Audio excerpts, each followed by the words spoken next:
Y'all, welcome back to Kentucky Fried Wargaming, where two guys who aren't qualified to talk about anything decide to talk about a game with hard math and chance. I'm Joe. And I'm John. Ooh, and we are back with a sort of late edition of this podcast. We are cramming this one into the schedule to shove it to the front of the line, so to speak, for when you guys are listening to it, because big news has dropped from Games Workshop. John, how long have we been talking about this? They've been talking about Warhammer Plus for maybe a month now? I think closer to 2. It was a joke when they first announced it for the most part. Like, the community as a whole were kind of like, there's no way this is a good idea. Like, this is going to be like Disney Plus. There's like, what are you talking about? I think it was branded wrong from the get-go. Yeah, I was extremely skeptical. However, just today, as we're recording this, it is Wednesday, the 23rd. Just today, they put out information on what Warhammer Plus is and why it might be a good idea for you. And we thought it's worth taking a whole episode about because, y'all, we got some thoughts and some ideas on what this might mean. But first, hobby progress and games played.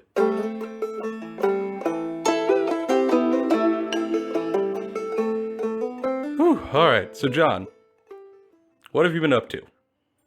Well, not a whole lot, to be honest. I haven't even read a lot of books or stuff. I started a new job, so I haven't been kind of preoccupied, haven't really been messing with hobbying too much. That stuff I have been has been like doing some of my own thoughts for more kit bashes for Reign in Hell. Kind of just waiting for Dominion to really hop back in, like jump back in whole hog, and just build and paint a ton of Stormcast. Yeah, just hobby your brains out. Yeah, just spend like an entire weekend just painting up golden armored demigods, essentially. Awesome. I mean, first off, how dare you put your life and bettering yourself over this hobby of plastic? You know you're a disembodied voice that only lives on the internet. You're not allowed to do that. Shame on you. Shame on you. I guess. Shame on me. Weird stance there. What about you? What have you been doing that makes you so high and mighty there, Joseph? Well, John, you see, I've been painting. Although, not a ton. Last week... Everyone give Joe a cookie. Oh, thank you. He serves a cookie for painting. I'll take this cookie. I'll take this. I painted one evening. That's enough. I'm in a similar boat where things have been hectic. My wife and I are trying to buy our first house. And for those of you who aren't in America, it's knuckin' futz right now. So we have been like furiously driving all over trying to look at houses. So it's been kind of hard to cram hobby time in. Because, like, a house goes up, you immediately have to go look at it, repeat until, you know, your brain muddles out your ears.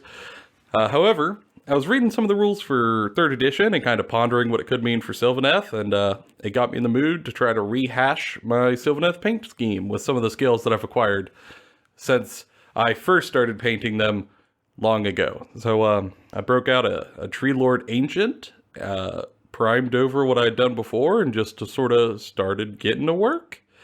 It's a much more airbrush heavy scheme this time, using the same colors but blending them with an airbrush rather than like dry brushes and like really crappy edge highlights that I was doing before. So far, I'm kind of liking where it's going, but I got to dive into it more before I can say for sure. Also been doing some reading, for a Caradron Overlord's novel, The Curse of the Iron Dragon, I think is what it's called. Something Iron Dragon. Been working on that there. And pondering ogres. Man, them big fat boys just always get me. Because they're also... Gotta get them chicken nuggets. Ah, no. Well, everybody else has like a no-brain smash-em-up army, and I don't have a no-brain smash-em-up army. I am the no-brain smash-em-up army. Yeah, you have a no-brain smash-em-up army. My wife has a no-brain smash-em-up army. Corwin has a no-brain smash-em-up army. And I have nothing but cagey armies. It's a shame. And I think ogres might allow me to, smash them up. We'll see. I got to look at what kind of news we get for the new edition, but I think they're in an interesting, strong place. I'll put it that way. So I might pick up hobbying on those also, or maybe just go back to Caradron. We'll see where my brain takes me. Why not both? Because, John, I'm looking for my first house. You just heard me say that. Hey, I didn't say you had to get it done now. You can just look forward to doing it when you've got more time. That's true. And more space in a new house. Ah. And also, we can use that when we go to make battle reports later. Ooh. If we do that. If. But we got to talk about it on the show so people bully us and pressure us into doing it. I don't know if anybody wants to see our goofy-ass battle reports. Y'all out there, tell me if I'm totally wrong. I'm betting. Okay, we're going to get into this in the episode. But I'm betting we could pull off a better battle report than GW is with lawn chairs, sleeveless flannel shirts, some beer koozies, and like a garage. Damn, that does sound like a hell of a summer setup, don't it? It'd be like Letterkenny, but for Warhammer nerds. Some cornhole out in the yard. Oh, boy. just hug a Stormcast model into a cornhole hole. There are probably a bunch of global listeners, or all of those folks who listen to us from Seattle right now are going, what in the hell are they? Seattle has cornhole. There's no way they don't. I'm not so sure they do, John. I'm not so sure they do. I don't think anybody knows what cornhole is outside of this little region. But, again, prove me wrong, listeners. But yeah, there's definitely more hobby in my future. Just kind of gotta get the time to do it. But, hopefully soon. First, though, I think we might as well hop into the topic.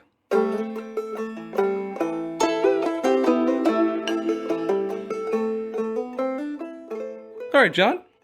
Warhammer Plus. Warhammer Plus. Warhammer Plus what? What is Warhammer Plus?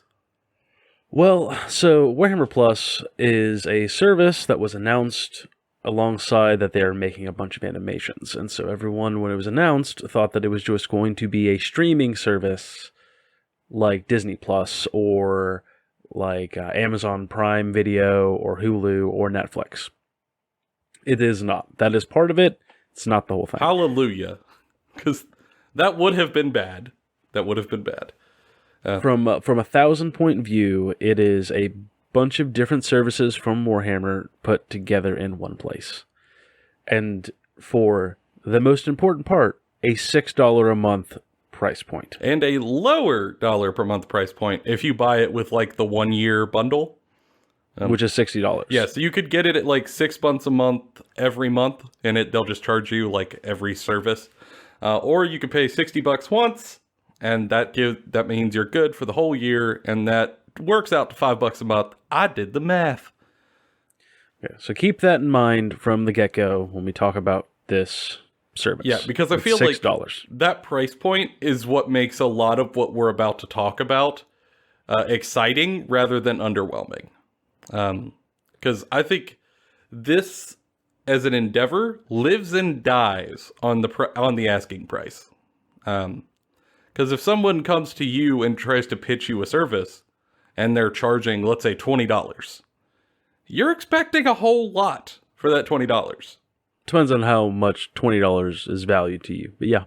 Well, I mean, I'm assuming our listeners probably are going to care about a $20 service. Yeah. So, them, if they would have come in at 15, again, you would have expected a lot. Even at 10, you're still probably going to expect a decent amount, something like a Netflix or something. But at 5, what they have on offer seems much more enticing.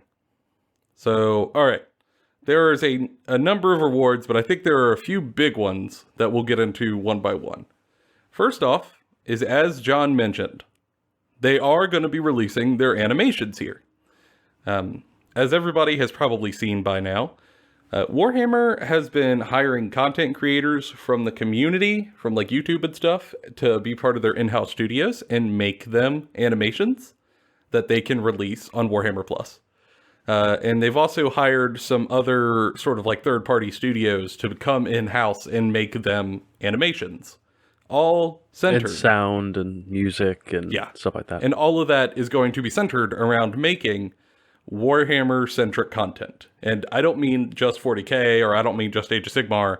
All of the worlds that are underneath. So you're going to get stuff for Necromunda. You're probably going to see something for Warcry eventually.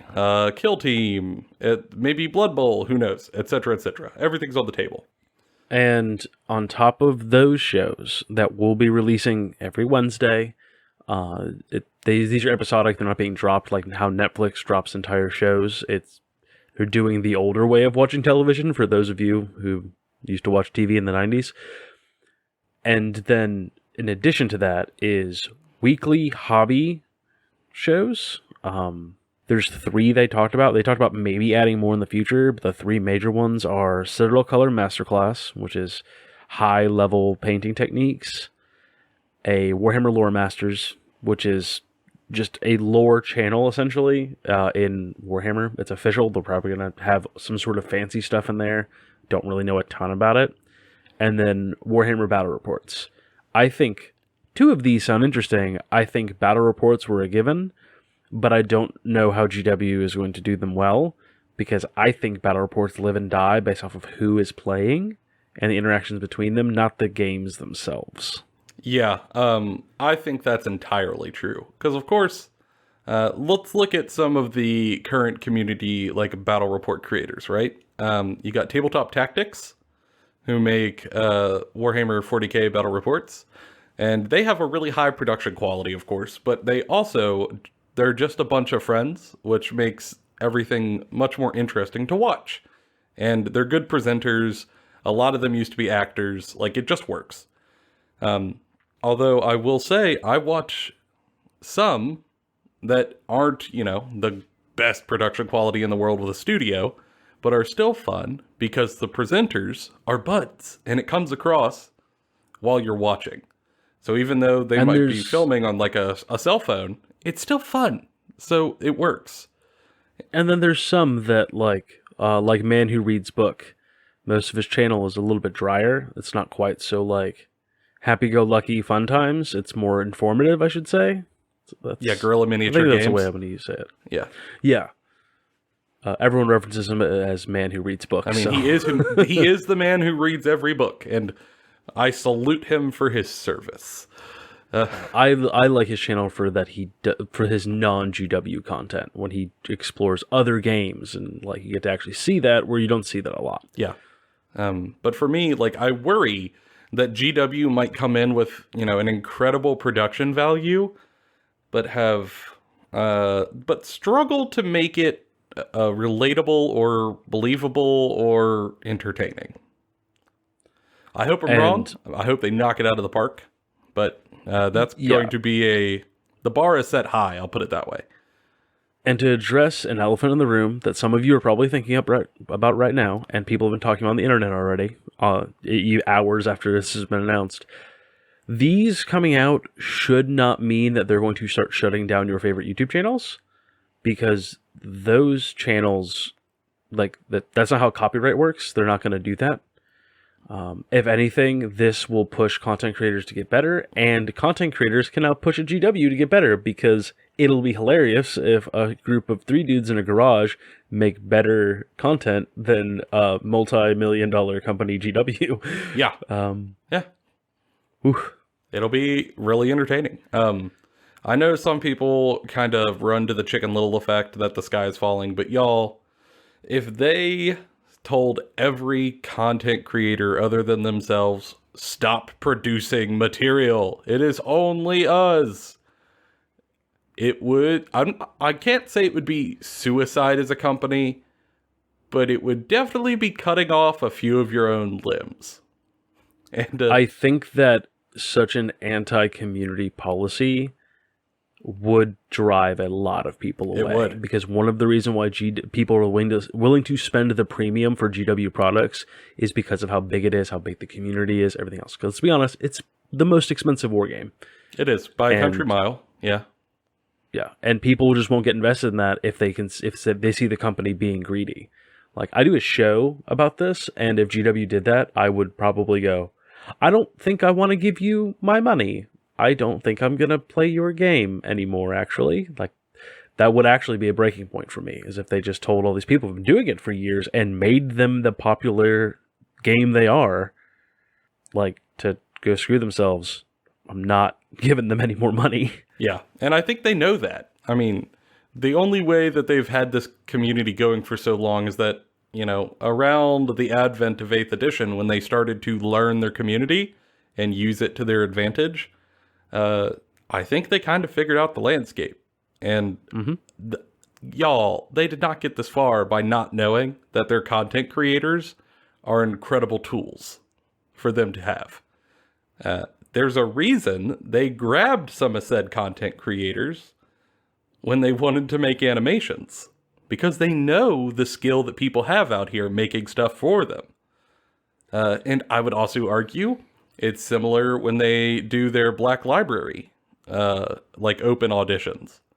They know the skill of the people out here. They know it's a tool. They're not going to just burn that bridge. So everybody, let's just chill out for a minute. But that's not all that's in Warhammer Plus, Joe. There's more. Would you like to know more? I would like to know more. I'm doing my part. Okay, well, here's more. That was my part of the bit. Remember, everybody, Starship Troopers is a satire. Anyways, back to the show. A satire and a masterpiece. Yeah. A free miniature, air quotes, free. You're paying for the service. You're getting the miniature in addition to all of this. Once per year. You get to pick between two in the first year. It is a assassin, a Vindicare assassin, and an orc between them. I'm choosing the Vindicare assassin because that's a beautiful model.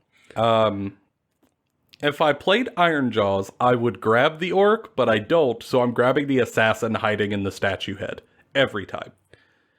Even if I don't build that as a model, but I instead implement it as part of a terrain piece, like a terrain centerpiece, rad. Love it.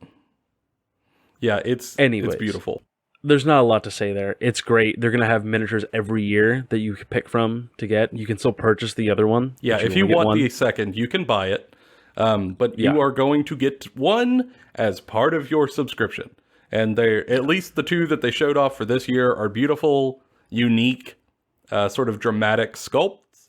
And I would expect that in the future it's going to be similar. They're all going to be grandiose, like substitute models, if I can use that term, as alternate beautiful sculpts for your tables. And as an extra bonus, I love it.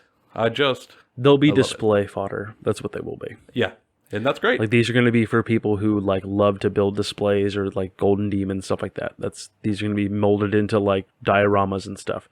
They'll probably see some play on the table, but some people just won't. But that's a simple one. That's an easy win. Like, it is. I mean, it is a good ad. It is not something that I was expecting, but I'm more than happy to get. And especially, like, look at what one hero costs you currently. Like, what does it cost for you to buy an HQ unit for a GW game? About $35. Yep. 35, 40 bucks, give or take. And you're getting one of those in the service. Not too bad. Yeah. Next is arguably the biggest thing. This is the one that I'm most excited for sure. I'm going to be honest with y'all out there. I was so excited for this bit that I skipped over a lot of the other stuff. Another thing before we get to the big one. You're also going to get access to some of the old a lot of the old White Dwarf magazines. Oh, yeah, like you're going to get all the archive, like the Warhammer Vault, which is an archive of old secondary books and White Dwarf editions. It didn't say that the new White Dwarf are going to be slapped in there. I'm assuming that's coming. Or it'll just be on a staggered schedule. Like, maybe the print people get it sooner, and then like a couple months later you get it in this. That would just make sense. Yeah. But I wanted to throw that one in there because I feel like it's easy to forget. But yeah, I sort of breezed past everything above for the most part, because this next bit has me very interested in the future of what they're trying to do. John, Yeah. what got me so distracted? It's probably the inclusion of both the AOS Army Builder and the 40K Army Builder and app Boom. in the subscription. Yes. For $6. Yeah. Oh, buddy. This is colossal. All right. Bit of, I don't know if I'd call it a tirade, but a quick thing that has always frustrated me about Games Workshop. All right. Let's say you want to go play a game of 40K. And you are using a last edition army. Let's say you're playing Chaos Space Marines. Okay. All right. What do you need to go play? Well, you need your core rule book, of course. All right, you got that. You're going to need your battle tome. Oh, sorry, codex. You're going to need your codex. Okay, you got that. Cool. Also, your codex points are no longer valid. So you're also going to need chapter approved. That's the only way you're going to be able to play. Okay, so you got that.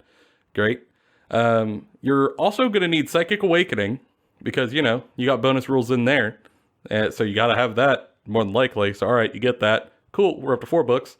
Oh, wait. You might need one of the things from Vigilus. Oh, well, all right, got to go get that. It's 5 books for 5 books accounting. Okay, I've got 5 books. I'm carting around everywhere. Is that all? You're forgetting the unspoken 6th book of Chaos Space Marines, and that is the Chaos Demons Codex. Yep. All right. So now I've got 6 books that I'm carting around to this game. Do I need anything frickin' else? Oh, wait. Yeah, the other Psychic Awakening book for Chaos Demons.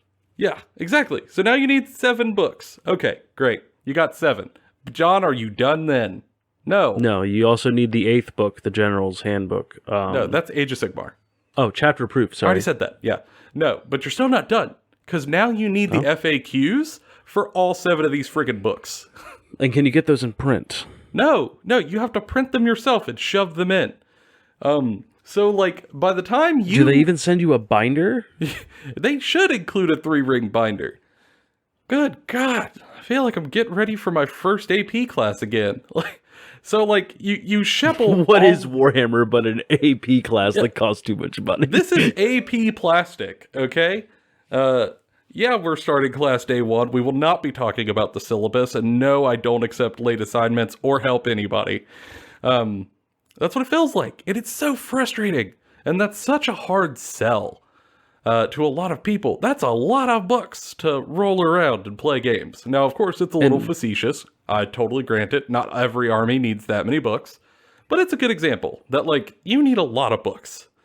It does get out of hand. Like, if you go by the directed path by GW, it gets out of hand. Because if you don't know people in the hobby, you don't know about Battlescribe, you don't know about, you know, online resources you can use, stuff like that, like workarounds, so you can still play the game if you've only got like 1 or 2 things you need, or like playing with your buddies.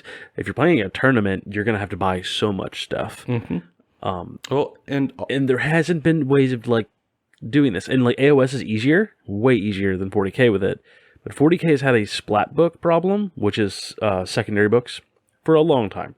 Like, as far as I remember in 7th edition, where it got pretty bad there at the end, also playing Chaos Space Marines, where you had to bring like 6 books because there was a Traitor Legion supplement, and there was specific demon books that added stuff to Chaos Space Marines, and their codex was like still the 6th edition book, I think. Anyways, it got weird. Yeah, and also, let's say you're somebody like me who, you know, we're in our, like, my friend group we're in our, like, late 20s, mid to late 20s. And generally speaking, we don't get to play multiple times a week or anything. We generally get together, like, once, maybe twice a month to play. So when we do, we try to make a whole day out of it. We'll play multiple games. And oftentimes, that means you're bringing multiple armies. Because you might be, you know, trying to try out 2 forces. And if you're trying to play 2 forces in one day, good God, I pray for your backpack. Because you're in trouble. That book count explodes quickly. So that has been an issue since I got into Warhammer. And it's frustrating. Terribly, terribly so. However, this seems like it could be a step in the direction to remedy that.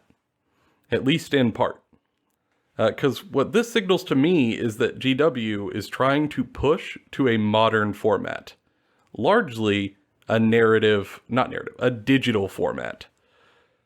Where, you have access to the app, open the app, click on your army, click on the rules, bada boom, there it is, on your phone, your tablet, your computer, your whatever. And then maybe some of these books you don't have to shuffle around. And also, at least in 40K, when you buy a 40K book, John, doesn't it unlock in the app if you put in the code? Yes.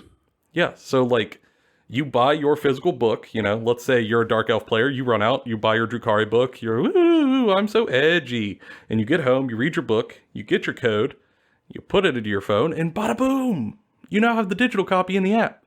And to have that bundled with all of this other stuff, on top of also bundling it with the Age of Sigmar app, man, that is such a great step forward on cutting down how much crap you have to carry around to play the game. And I assume Age of Sigmar is going to follow the same format. Like, they're going to make it where when you buy one of the new 3rd edition battle tomes, you can just put in the code and have it as part of the AOS app. I see that being an obvious inclusion. Yeah, they haven't said anything like that yet, but I would be really, really surprised if that's not the direction that we're going. There's a road bump with this, though, and that's the app is still dog shit. Well, yeah, there is that. Like, the 40K app still needs to be improved. But that's a when, not an if. They're not just going to allow it to keep being terrible. They're working on it. I don't work for GW. I don't know somebody who works in GW. I just think that that's going to be common sense.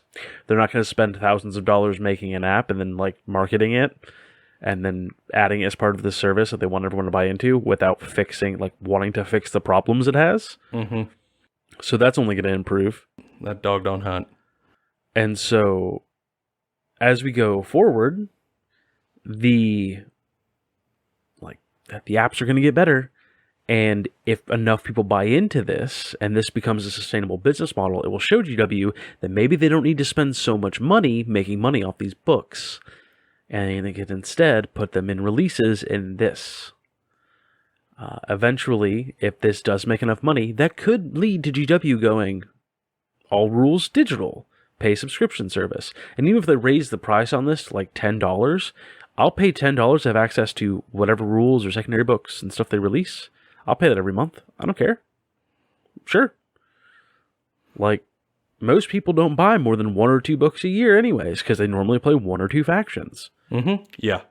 The thing I really would like to see out of this, one of the big things I would just be tickled pink by, is, as I mentioned before, currently you have to physically print out FAQs and shove them into your books or whatever, or just forget they exist, as I usually do. Because it's just so inefficient currently. However, if all of these rules that I unlock digitally, let's say, and however far down the line, I get my Tyranid Codex. I unlock that codex in the app. I now have it in the app. I can read all the rules and stuff. Let's say an FAQ comes out for that book, because it will. It always does. Instead of posting it in an FAQ on the website, well, of course you could post it there also. But what if they just automatically updated the digital books in your library when their FAQs came out? Yeah. So you don't have to go through trying to figure out, oh man, what abilities do I have to put a little star next to and reference to this FAQ and write down a number and blah, blah, blah. None of that. You simply have it updated already when you open the book. Man, that would be such a quality of life improvement. And I think that if this were to happen, what I would like to see come from it is, don't get me wrong, I'm going to love if all the rules and rule books and everything become digital and I don't have to buy army books anymore. That'd be great. I will miss having those on my shelf because I like collecting things. I might still have them on my shelf if I'm being honest. Well, I think that they would remove the need. They'll probably still sell them, but they would also probably sell other novelty books. What if they went to, they release a faction, right? They got the rules and everything online, that's cool. But they release a lore book with a bunch of art, special art, extra stories. Take the size of, the Sylvaneth Battle Tome, right? Mm-hmm. Remove all the rules out of it. Those rules are just slapped into the app. So you can just play this faction over here, cool. But then you can buy a book that's just Sylvaneth, and it's all about all this lore, all their like painting, maybe some like painting tips, like a bunch of pictures, bunch of art, bunch of stuff like that. Just a complete, just flavor book. Mm-hmm. Make the outside, instead of having to all the battle tomes need to look similar, right? They all got to look like they're part of a series. They can just release these as themed for that faction. So maybe like the art and the design of the book is different. Like they could make these novelty items that people want to buy for their factions. You know, like they do the novelty dice, like the novelty rulers I think they have. Stuff like that. Yeah, I think it would be a slam dunk. Because let's be honest, everybody out there listening to this, you probably have one, maybe two factions that you adore, right? You've got one or two factions that are like your ride or die factions that you will just play until doomsday. You are, how would I put it? You are tied to that faction. If they came out with a book like this, everybody who loves their faction is going to buy the book for that faction. Yeah. Just to have it, to read, to look at, to feel good, to get ideas, to be inspired. I think it would still sell well, while also, fixing a lot of the current issues that we have with rules stuff. Now, I'm not sure they'll necessarily go this route, but this is where I would like it to go. You know what I mean? I think that they would still release other rules books, not with like rules editions, but like mission packs. Go back to releasing like the old Forge World campaign books, where it was like, here's the Siege of Vrax. It isn't tied into the main plot per se, it's its own story, but it's got a bunch of really cool narrative stuff in it. It's basically like a novel mixed with a like a Book of Rust kind of deal. Like they can make those things again. Those things were great. The Siege of Vrax is why the Death Corps of Krieg became so popular. That and Grimdank on Reddit. It's crazy bastards. Also, this is a smaller point, but it's one that I think is worth mentioning. I also think this is a smart financial step for DW as a way to diversify their income streams. Mm-hmm. Because, y'all, we gotta be kind of honest with the world that we're living in. 3D printing is getting higher quality, and it's getting easier and cheaper. And it's only going to keep doing so. Because that's how humans work. Progress ever marches onward. And I wouldn't be surprised if in 5 or 10 years, you're seeing GW quality prints coming out of some guy's basement. And I know that recently GW announced that like you can't bring 3D printed or non-GW models to GW events. Yeah. That's all well and good, and they can do that. Not a lot of people go to those events in the grand scheme of the amount of people who play their game. Yep. And eventually they're going to have to deal with that elephant in the room of 3D printing will be how a lot of people get miniatures in the future. And it could mean a potential hit to their model sales. I can't say that for sure because it's all hypotheticals and ifs and wins and whatnots, but... Again, I don't work for GW, so... And I don't have a crystal ball. But all of that's very logical. But with this move, even if I 3D print every model that I ever get from now till doomsday, I'm not gonna, but, what if? They would still have my monthly money. Because I would want the animations. I would want the apps. Maybe I want to see their paint classes. Maybe I want to look at the White Dwarfs. Maybe I want one of those special edition models. They will still have money from me for a long time to come. On top of the book sales. So I think this is just smart for them as a way to building a safety net under themselves for whatever may happen in the future. And let's be fair, GW is a brand. Like Warhammer 40k, Age of Sigmar is a brand. When people get interested in this game, not because like, oh, the rule set's so balanced and well designed. It's got constant problems. Nobody just gets in for the cool looking miniatures. They get into it because it is a mixture of aesthetically pleasing models, the entire range. You can just buy their products. You don't need to go to 1,000 different places to buy it. They have pretty well-designed websites for seeing things. There's a huge amount of books, like novels and source books, rivaling even D&D. Like, it's a massive brand. It's a massive game, and these are massive universes. They're probably going to want to sell that more than the plastic. Like, yeah, the plastic makes them a ton of money now, but in the future, if they're making a bunch of shows... And even more books. Look at Marvel. Like, does Marvel make a ton of money off of action figures and comic books? Yeah. Did they start making, like, big buku bucks when they started making movies? Oh, yeah. Yeah. Yeah. When the House of Mouse stepped in, everything kind of changed. Yeah. I don't think that this has the same appeal as that, but... Yeah, but I think it's analogous, you know, as they make more shows, more games, more movies, more novels, more whatevers, the plastic's going to matter less to the bottom line. But the subscription service will just stay. So I think it's great. I think it's a smart move for them. And I think it is a forward-looking move, which is something I don't get to say super often about GW. So on this one, well done. Especially if they fix up the 40K app, and if the new AOS app that they mentioned is good.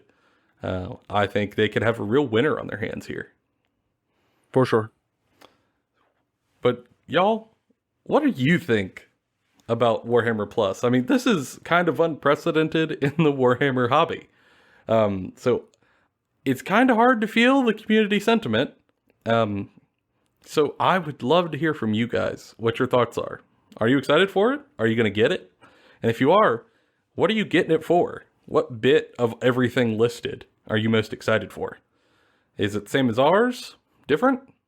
Or do you maybe have some concerns that we didn't mention that maybe we just missed? We might have, and I'd love to hear from it.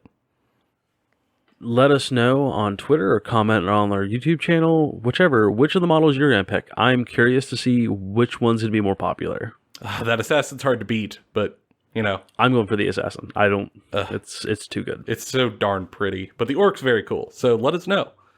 But I think that's been all of us this week, but we'll see you on the next Kentucky Fried Wargaming, and that's been all of our opinions. Bona fide, Kentucky Fried. We'll see y'all next time.